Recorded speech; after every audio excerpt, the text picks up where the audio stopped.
Commander HFY stood on the bridge of his massive warship and looked at the blue planet below through the viewing screen. His dark eyes studied the human colony called New Terra, with the same cold interest he had shown 17 other worlds. Before destroying them, the planet spun slowly beneath his fleet of 200 ships, each one carrying enough firepower to turn continents into glass. "Status report," HFY commanded his tactical officer Morton, who quickly brought up the scanning data on the main display. "The humans have 12 ships in orbit, Commander," Morton said while his clawed fingers danced across the control panel. "Basic energy shields, primitive kinetic weapons, and hull plating that our sensors can penetrate easily. Their largest vessel appears to be some kind of command ship called the UES Liberty." HFY nodded slowly and walked closer to the screen. He had been studying warfare for over 3 centuries and had never seen a more pathetic defense. The Valdris Empire had conquered systems with populations in the billions, fleets with thousands of ships, and weapons that could crack moons in half. These humans had built their little colony on a planet rich with the rare minerals his empire needed, and now they thought their tiny fleet could stop him. "What about ground defenses?" HFY asked. "Minimal, sir," Morton replied.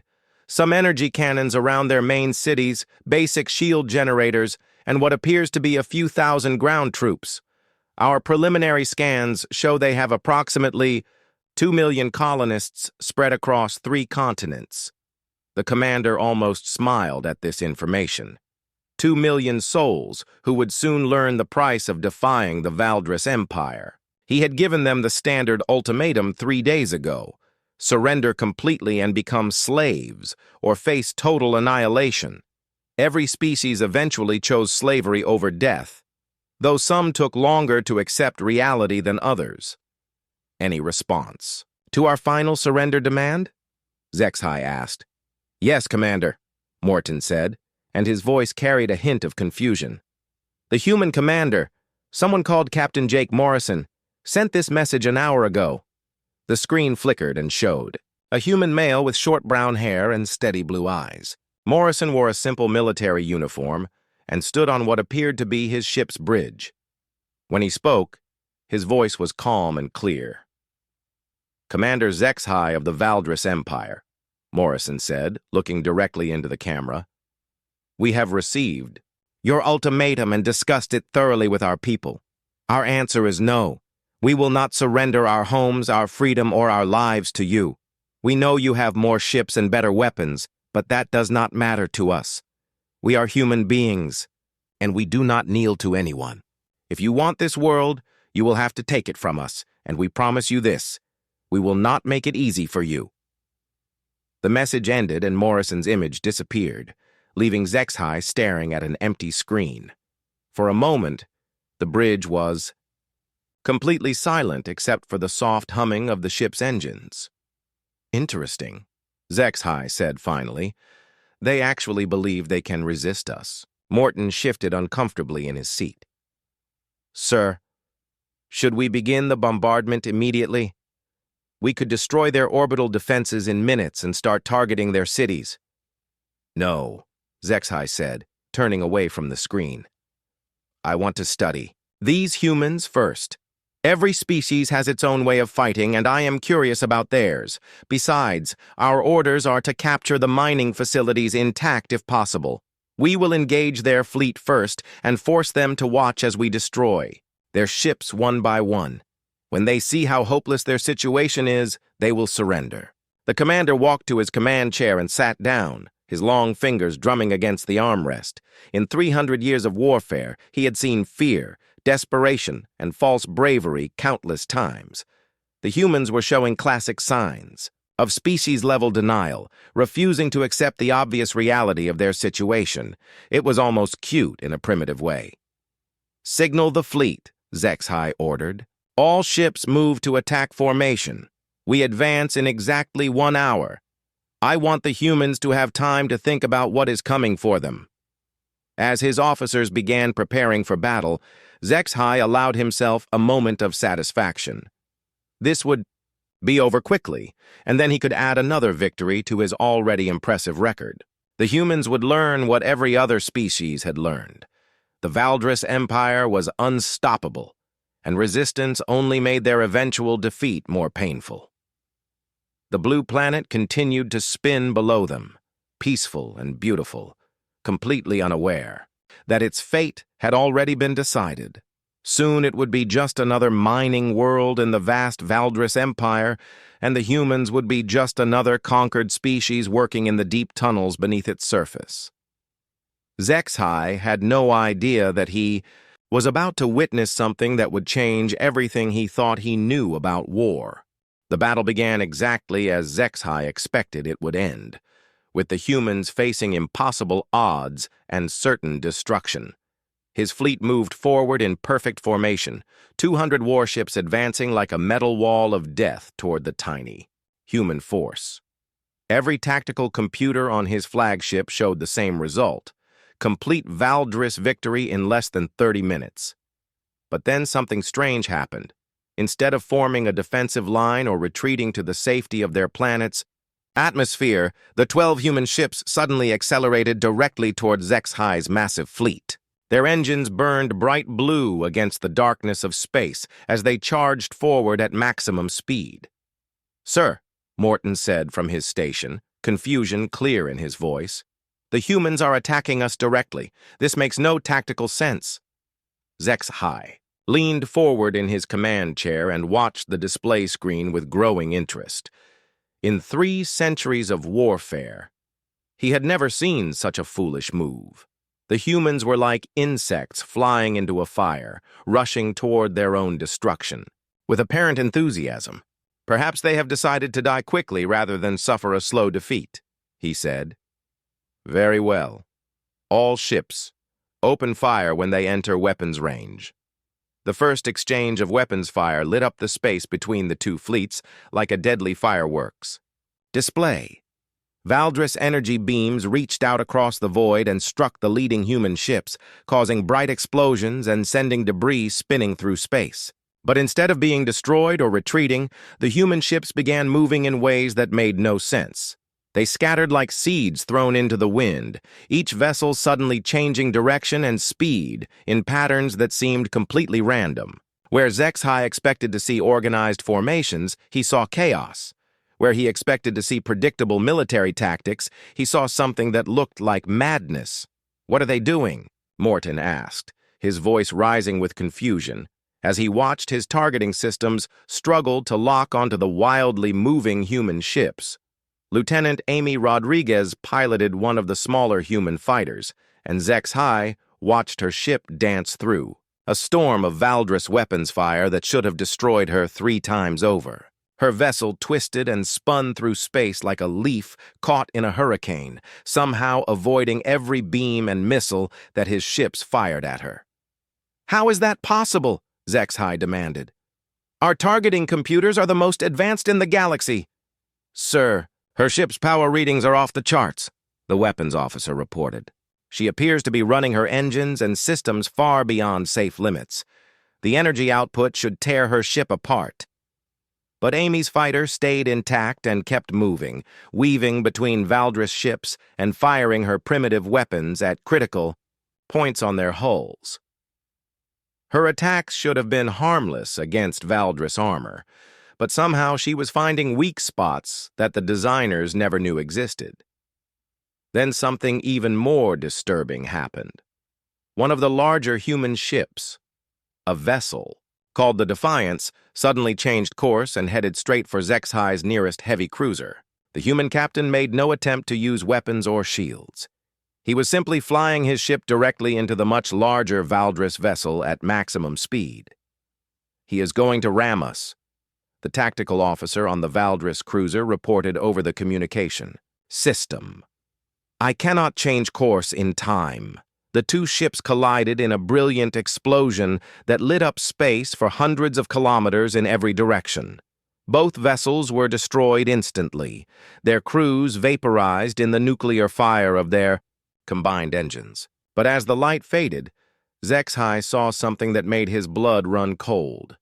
The explosion had created a massive debris field that was now drifting through space directly between his main fleet and the remaining human ships. The chunks of metal and energy clouds were interfering with his sensors and weapons targeting systems, creating a perfect hiding place for the humans to use.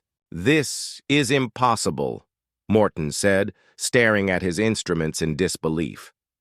"They used their own destroyed ship as a weapon." Captain Morrison's voice crackled across the communication channels, speaking to his remaining ships with calm authority. "The Defiance has cleared us a path through their sensor grid. All ships use the debris field for cover and engage targets of opportunity." The human ships disappeared into the expanding cloud of wreckage like ghosts, emerging only to fire at Valdris vessels before vanishing again. They were using the destroyed remains of their own ship as both shield and weapon, turning their loss into an advantage that HFY had never seen before. "Sir," the weapons officer called out urgently, "we are losing ships. The humans are targeting our weapon systems with surgical precision. They know exactly where to hit us." HFY watched his tactical display as red warning lights began appearing across his fleet. Human ships that should have been destroyed were still fighting using tactics that no military academy in the galaxy had ever taught. They turned their weaknesses into strengths and their losses into weapons. Another human ship, commanded by someone called Captain Lisa Park, suddenly broke from cover and accelerated toward one of his dreadnoughts. But instead of ramming the massive vessel, her ship latched onto its hull like a parasite and began cutting through the armor with focused energy beams. "She is attempting to board the Destroyer of Worlds," came the panicked report from the dreadnought's captain. "Her ship has attached itself to our hull, and her crew is cutting through to our life support systems."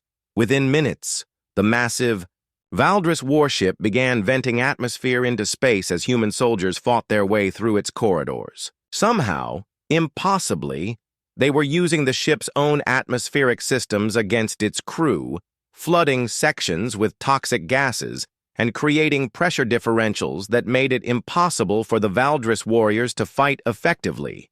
For the first time in his long military career, HFY felt something he had never experienced before in battle: uncertainty. The tactical computers that had predicted easy victory were now showing scenarios that made no mathematical sense. The humans were winning fights they should have lost, and turning every Valdris advantage into a disadvantage. "All ships," he commanded, his voice steady despite the growing chaos around him. "Retreat to safe distance and regroup. We need to analyze what is happening here." As his fleet pulled back from the battle, HFY stared at the debris field where 12 human ships had somehow managed to cripple 60% of his force. The remaining human vessels emerged from cover and took defensive positions around their planet, their crews cheering victory over impossible odds. HFY realized that everything he thought he knew about warfare had just been proven wrong by a species he had dismissed as primitive. The humans had not just fought his superior force. They had evolved their tactics in real time, learning and adapting during the battle itself. And that terrified him more than any weapon ever could. HFY stood in the silence of his damaged bridge and tried to understand what had just happened to his fleet. The tactical displays showed numbers that should have been impossible: 60% casualties, 8 ships completely destroyed, and dozens more too damaged to fight effectively. All this destruction caused by 12 primitive human vessels that should have been eliminated in the first few minutes of combat. "Commander," Morton said quietly, his voice filled with something HFY had never heard from his tactical officer before: fear. "We have lost the Dreadnought's Destroyer of Worlds and Final Judgment. The humans somehow captured them both using boarding tactics that our defense protocols never accounted for. The captured ships now hung in space near the human planet, their hulls scarred from battle but their weapons still operational." HFY watched through his viewing screen as human engineers swarmed over the massive vessels, already beginning to study Valdris technology and integrate it into their own systems.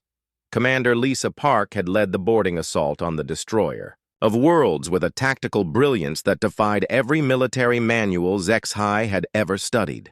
Instead of attacking the ship's weapons or engines, her team had infiltrated the atmospheric control systems and turned the vessel's own life support against its crew.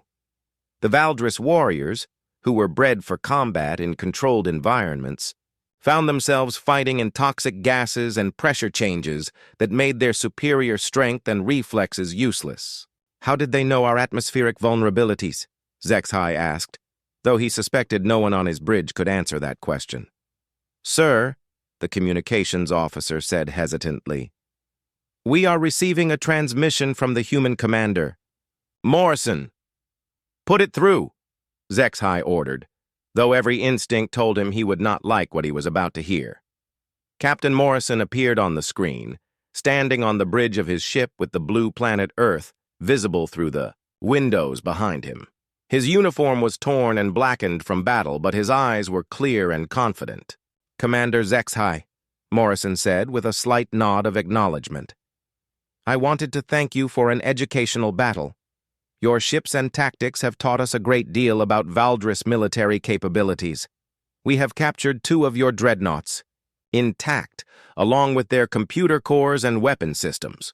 Our engineers are already beginning to understand how your technology works." Zexhai felt his stomach twist with a cold dread that had nothing to do with military defeat. Morrison was not gloating about his victory or making threats about revenge. Instead, he was speaking like a student who had just completed a successful lesson. "You fought well, Commander," Morrison continued. "But you made one critical mistake. You assumed that because we were less advanced, we were also less intelligent. You gave us a perfect opportunity to study your tactics, your technology, and your weaknesses under actual combat conditions. That information will be very useful when your empire sends more ships." The transmission ended, leaving Zexhai staring at an empty screen while Morrison's words echoed in his mind.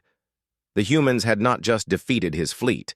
They had used the battle as a learning experience, treating the engagement like a deadly classroom where they could study their enemies and improve their own capabilities.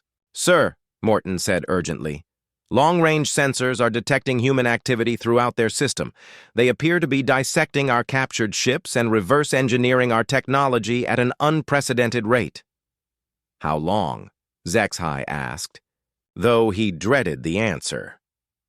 "Based on their current progress, our analysts estimate they will have integrated basic Valdris weapon systems into their own ships within 6 months. Within a year, they may have developed countermeasures for most of our standard tactics." Zexhai closed his eyes and tried to process this information. In 300 years of conquest, the Valdris Empire had never faced an enemy that could adapt and evolve so quickly. Most species took decades or centuries to develop new military technologies. The humans were accomplishing the same advances in months. "Prepare a message for High Command," he ordered. "Priority Alpha clearance."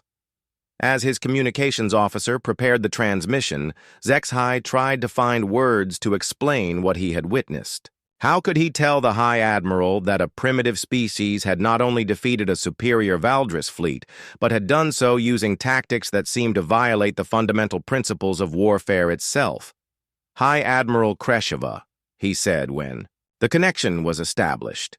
"I am requesting immediate reinforcements and permission to withdraw from human space for tactical analysis." The High Admiral's image appeared on the screen, her ancient face twisted with contempt and anger. "You dare request retreat after suffering defeat at the hands of primitives? Your failure brings shame to the entire empire, Zexhai."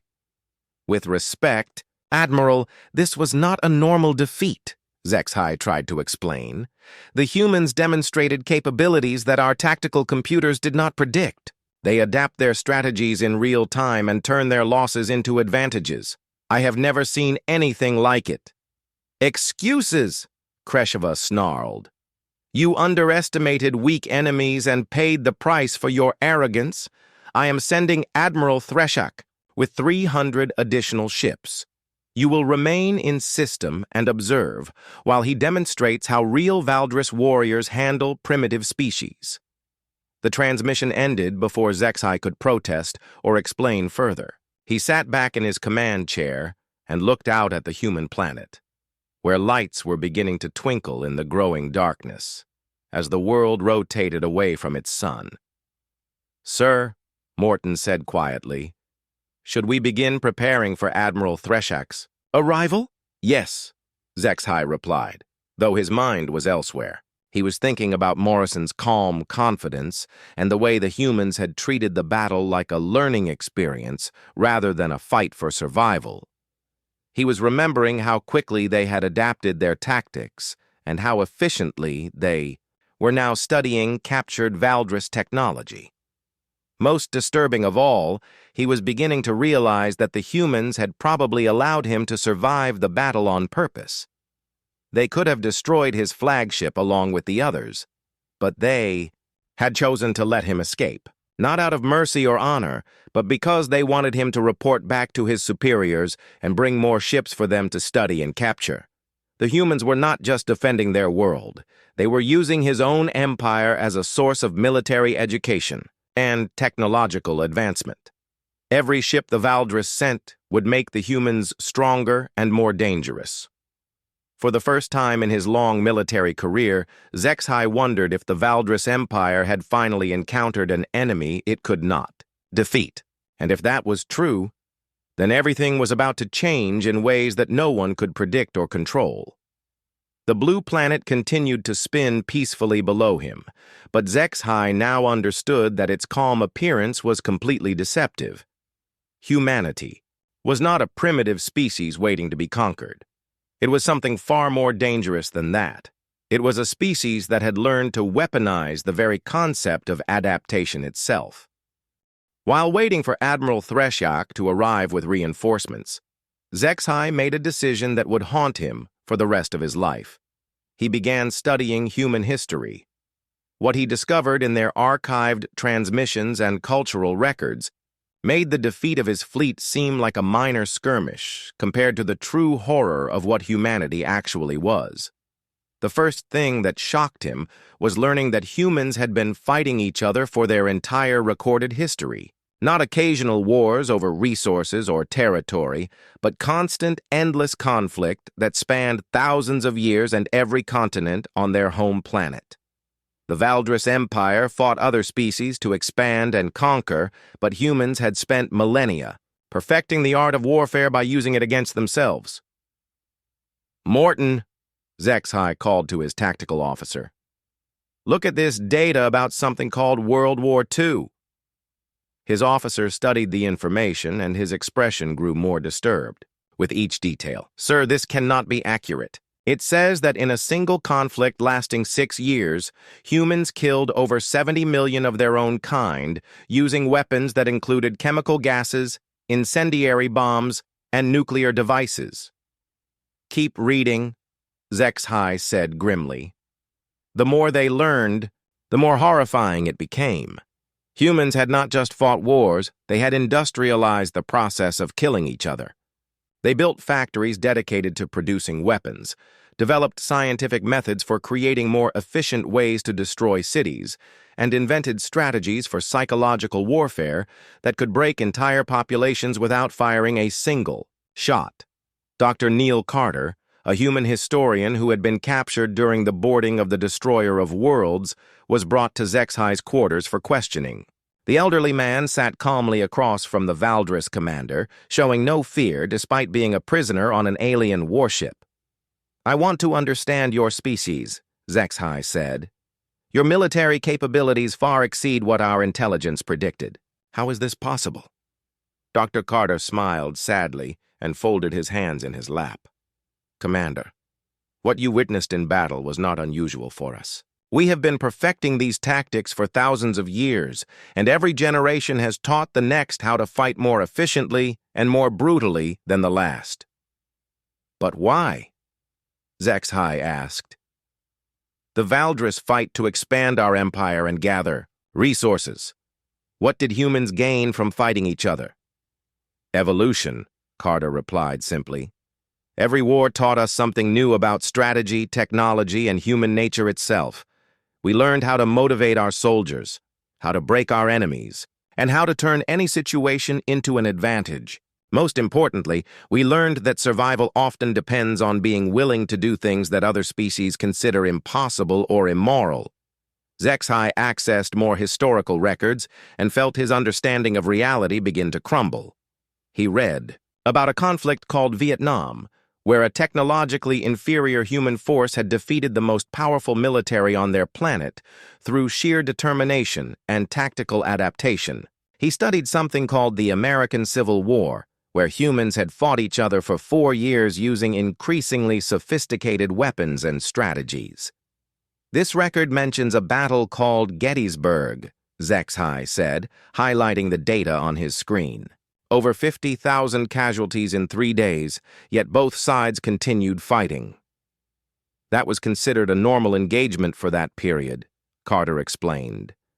We have records of battles where humans fought for months in conditions that would kill most species within hours, trenches filled with poison gas, artillery bombardments that lasted for weeks, hand-to-hand combat in frozen forests and burning deserts. The most disturbing revelation came when Zexhai realized that human military advancement was not driven by external threats. Other species, including the Valdris, developed their weapons and tactics in response to encounters with alien civilizations. Humans had created their most devastating capabilities while fighting themselves, driven by internal conflicts that seemed to have no resolution. Your people developed nuclear weapons, Zexhai said, reading another historical file. Devices, capable of destroying entire cities in seconds, then you actually use them against each other.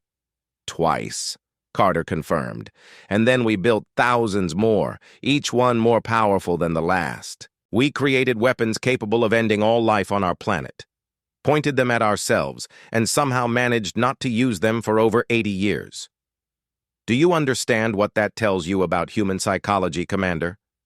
Zexhai was beginning to understand, and the knowledge terrified him. Humans had not just learned to fight. They had learned to live with the constant possibility of their own extinction, and to function normally while possessing the power to destroy themselves completely. Your species conquered others, Carter continued, his voice taking on a tone that made Zexhai deeply uncomfortable. We conquered ourselves over and over until we became something else entirely. Every human alive today is descended from people who survived thousands of years of warfare, adaptation, and evolution under the most extreme pressures imaginable. Zexhai pulled up another file that made his hands shake. It was a tactical analysis of something called guerrilla warfare, where small groups of humans had learned to fight enemies with vastly superior numbers and technology. The strategies described were so brutal and effective that they seemed to violate every principle of civilized conflict. This document describes tactics where humans would hide among civilian populations, use improvised weapons, and turn everyday objects into explosives, he said. How could any species develop such methods? Necessity, Carter replied. When you are facing extinction, you learn to use whatever tools are available. Humans have been the underdog in countless conflicts throughout our history, so we became very good at finding ways to win fights we should have lost. The final horror came when Zexhai realized that all of this knowledge was still actively maintained in human society. Unlike other species that might forget ancient military tactics over time, humans preserved every lesson they had learned from thousands of years of warfare. Their children studied historical battles in school, their entertainment media celebrated. Military heroes and their governments maintained detailed records of every strategy and weapon ever developed. You are telling me that every human has access to thousands of years of accumulated military knowledge, Zexhai said slowly. Not just access, Carter corrected. We are raised on it. Human children play games based on historical battles, watch movies about famous wars, and read stories about military heroes. By the time they reach adulthood, every human has absorbed more tactical knowledge than most species accumulate in centuries. Zexhai stood up from his chair and walked to the window that looked out at the human planet below. The blue world looked so peaceful and innocent. But now he knew that its calm appearance was the most deceptive thing in the galaxy. "We thought we were fighting a primitive species," he said quietly. "But we were actually fighting the final product of thousands of years of evolutionary warfare." "Commander," Carter said gently, "you need to understand something important. What you experienced in battle was not us at our most dangerous. That was us being defensive and protective. You saw what humans do when we are trying to save our homes and families." "What happens when you are trying to destroy something?" HFY asked, though he was not sure he wanted to know the answer. Dr. Carter was quiet for a long moment before responding. "I hope you never have to find out," he said finally, "because once humans decide that something needs to be eliminated completely, we are very, very good at making that happen." As HFY looked out at the stars where Admiral Threshak would soon arrive with reinforcements, he realized that his empire was about to make a terrible mistake. They were not coming to conquer a primitive species. They were coming to awaken something that had been shaped by millennia of warfare into the perfect adaptive predator. And once that happened, nothing would ever be the same again. Admiral Threshak arrived at New Terra with a fleet that blotted out the stars. 300 Valdris warships moved in perfect formation toward the human world, their hulls gleaming like metal death in the light of the system's sun. High Admiral Kreshava herself commanded from the massive flagship Eternal Dominion, determined to witness the final destruction of the species that had dared to humiliate the Empire. "This is how we handle primitive rebels," Threshak announced, as his fleet took position around the planet. He was younger than HFY and had never suffered a defeat in his military career. The idea that humans could pose any real threat to Valdris superiority was laughable to him. HFY watched from his damaged command ship and felt sick with dread. During the months of waiting, he had continued studying human history and psychology, and every new piece of information had made his fears grow stronger. The humans had not been idle during this time either. Intelligence reports showed massive construction projects on the planet's surface and suspicious energy readings from facilities that had not existed before the first battle. "Sir," Morton said quietly, "should we warn Admiral Threshak about what we learned regarding human tactical capabilities?" "I tried," HFY replied bitterly. "He dismissed my reports as the excuses of a failed commander. He believes that overwhelming force will succeed where tactical superiority failed. The human defense had indeed changed dramatically since the first engagement. Colonel Ben Torres had reorganized their entire military structure using lessons learned from studying the captured Valdris ships. Where before there had been 12 vessels in orbit, there were now 36 smaller craft that seemed to be built from a combination of human engineering and captured Valdris technology. On the planet's surface, the colonists had transformed their mining equipment into weapons of war and turned their entire industrial infrastructure into a fortress. Energy readings showed power levels that should have been impossible for a human colony to generate, suggesting they had successfully reverse-engineered Valdris power systems. "All ships, advance to attack range," Threshak commanded over the fleet communication system. "We will demonstrate to these primitives the true power of the Valdris Empire." The battle began with a massive bombardment from the Valdris fleet that lit up space like a second sun. Hundreds of energy beams and missiles streaked toward the human positions, carrying enough destructive power to level mountains and boil oceans. For a moment, it seemed as though the sheer scale of the attack would overwhelm any possible defense. But then the humans revealed what they had been building during the months of preparation. The energy weapons struck not empty space or fragile human ships, but a network of defensive barriers that absorbed and redirected the Valdris fire. Using principles learned from captured shield generators, the humans had created a planetary defense grid that turned the Empire's own weapons against them. "Impossible," Threshak snarled as his tactical displays showed his bombardment being reflected back at his own ships. "How are they generating that much defensive power?" The answer came in the form of Sergeant Maria Santos, who led a coordinated strike from the planet's surface using weapons that should not have existed. Human orbital cannons, built from mining lasers and enhanced with Valdris technology, began targeting the most vulnerable sections of enemy ships with surgical precision. But the most shocking development was the human fleet itself. The 36 ships that rose from the planet's atmosphere were unlike anything any species had ever built. They combined human adaptability with Valdris technology in ways that created completely new tactical possibilities. Lieutenant Amy Rodriguez, now promoted to squadron commander, led a group of fighters that moved through space like living things. Their ships could change shape and configuration during battle, adapting their capabilities in real time to match whatever threats they faced. When Valdris ships targeted them with energy weapons, they shifted their hulls to deflect the beams. When missiles were fired at them, they reconfigured into forms that could outmaneuver any tracking system. "This is not possible," High Admiral Kresheva said from her flagship, as she watched human ships that should have been destroyed continue fighting with capabilities that exceeded her own vessels. "Our technology is thousands of years more advanced than theirs." "Admiral," her tactical officer reported with growing panic, "the human ships are not just using our technology, they have improved it.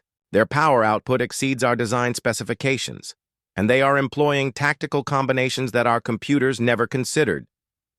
Zexhai watched the battle unfold with a mixture of fascination and horror.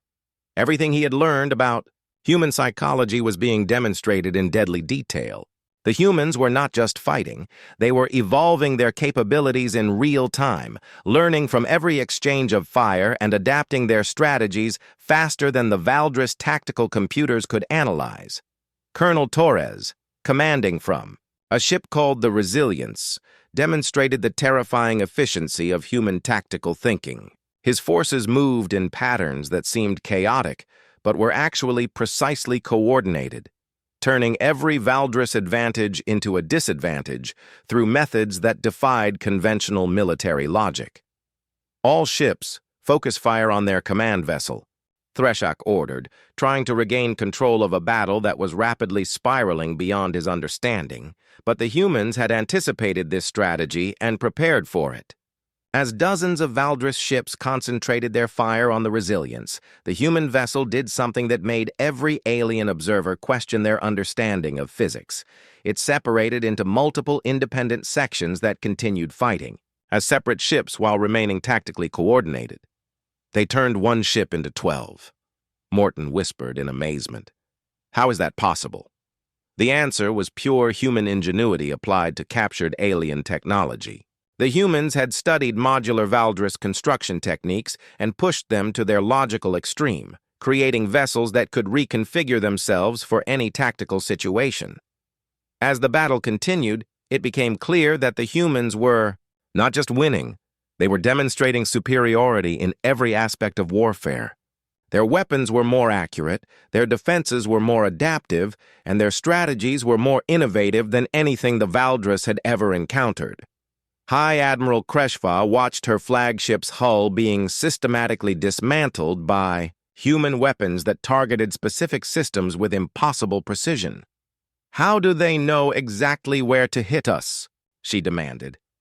The answer came from Captain Morrison, whose voice broadcast across all Valdris communication frequencies with calm confidence. "Because we have had months to study your ships, Admiral. We know every weakness, every vulnerability, and every design flaw in your technology. More importantly, we have learned to be better at using your own systems than you are." As escape pods began fleeing the dying Valdris flagship, Kresheva finally understood what Zexhai had tried to warn her about. The humans were not just defending their world, they were demonstrating that they had become something unprecedented in galactic history.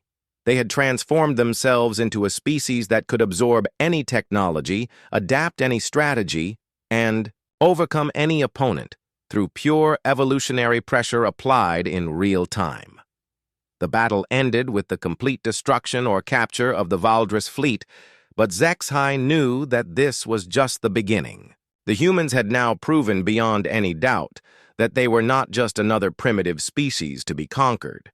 They were something far more dangerous, a force of nature that could not be stopped, only avoided.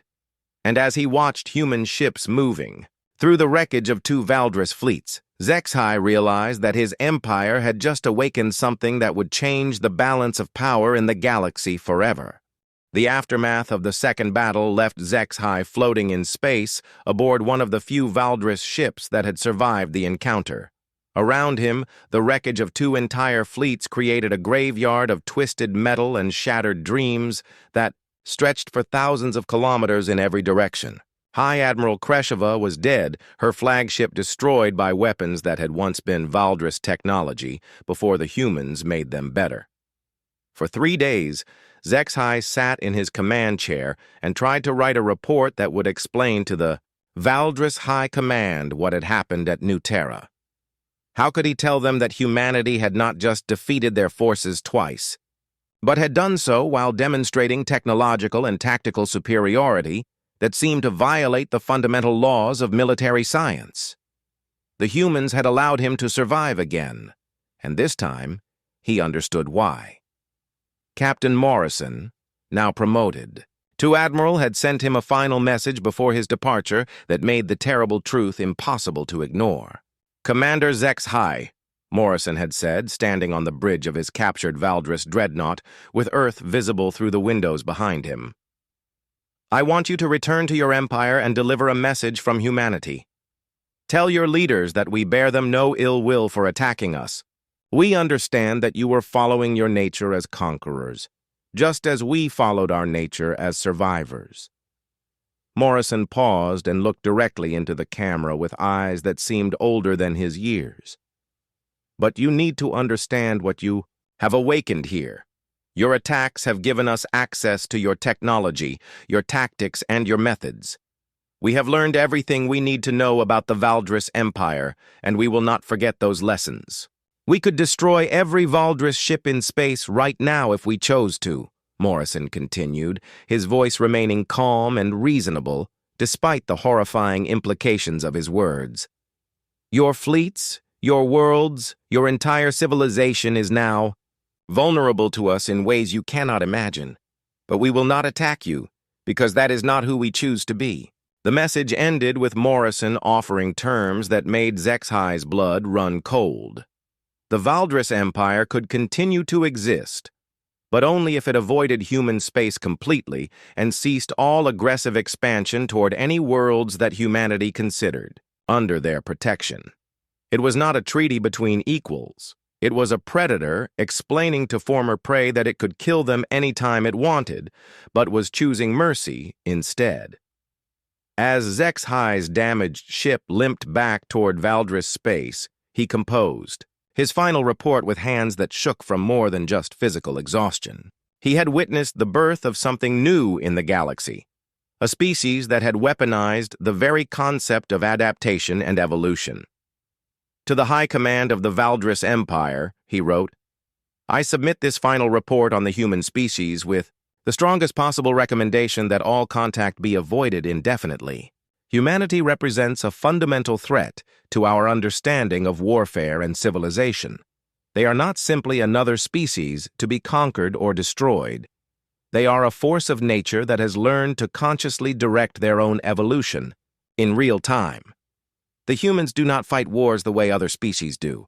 They do not seek victory through superior numbers, better weapons, or strategic advantage. Instead, they transform the very nature of conflict itself, turning every engagement into an opportunity to become more dangerous than they were before.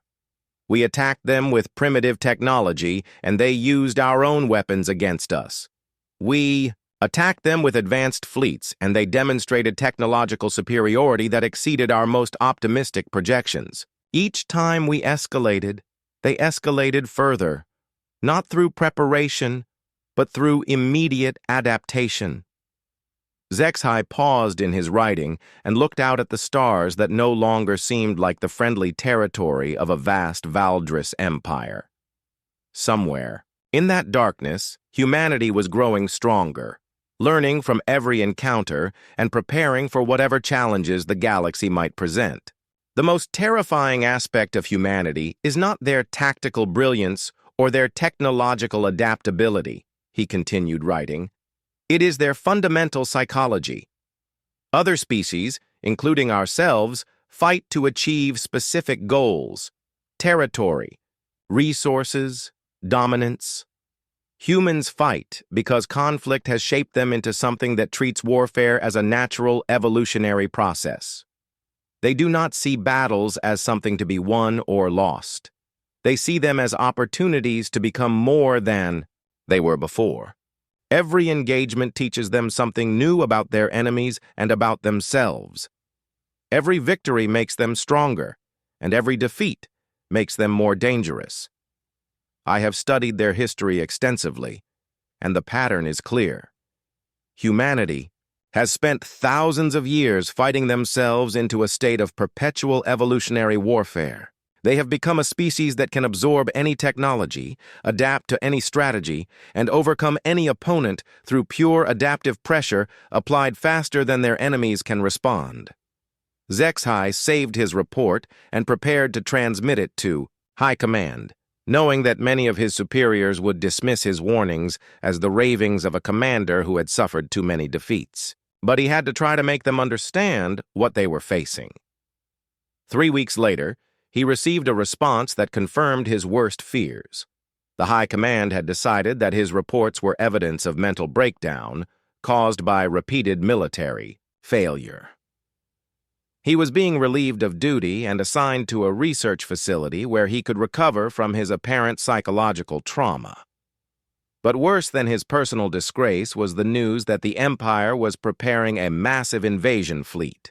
To finally deal with the human problem, Admiral Vex Thor would command 1,000 ships and carry planet-killing weapons that would reduce Earth and its colonies to radioactive ash. HFY tried to warn them one final time, sending desperate messages explaining that the humans were no longer the primitive species they had first encountered. Every battle had made them stronger, every captured ship had given them new capabilities, and every tactical exchange had taught them more about how to fight Valdris forces. But his warnings fell on deaf ears. The Empire had convinced itself that overwhelming force would succeed where tactical superiority had failed, not understanding that humans had already moved beyond the need for either. As his ship finally reached Valdris space, HFY looked back toward the human system one last time. He knew with absolute certainty that Admiral Vex Thor's 1,000 ships would suffer the same fate as the previous fleets, only worse. The humans would be ready for them, having spent months preparing defenses and strategies that would turn even planet-killing weapons into tools for their own advancement. The Valdris Empire was about to learn the final lesson that humanity had to teach, that there were some species in the galaxy that could not be conquered, controlled, or destroyed. They could only be left alone or awakened to their full potential. And once humanity reached that potential, everything would change in ways that no one could predict or control. HFY closed his eyes and tried not to think about what the galaxy would look like when humans decided they needed more than just their small corner of space to continue their endless evolution. He had seen what they could do when they were merely defending themselves. He prayed to gods he no longer believed in that he would never see what they could do when they decided to expand beyond their current borders. Because if that day ever came, nothing in the galaxy would be safe from the species that had learned to weaponize adaptation itself.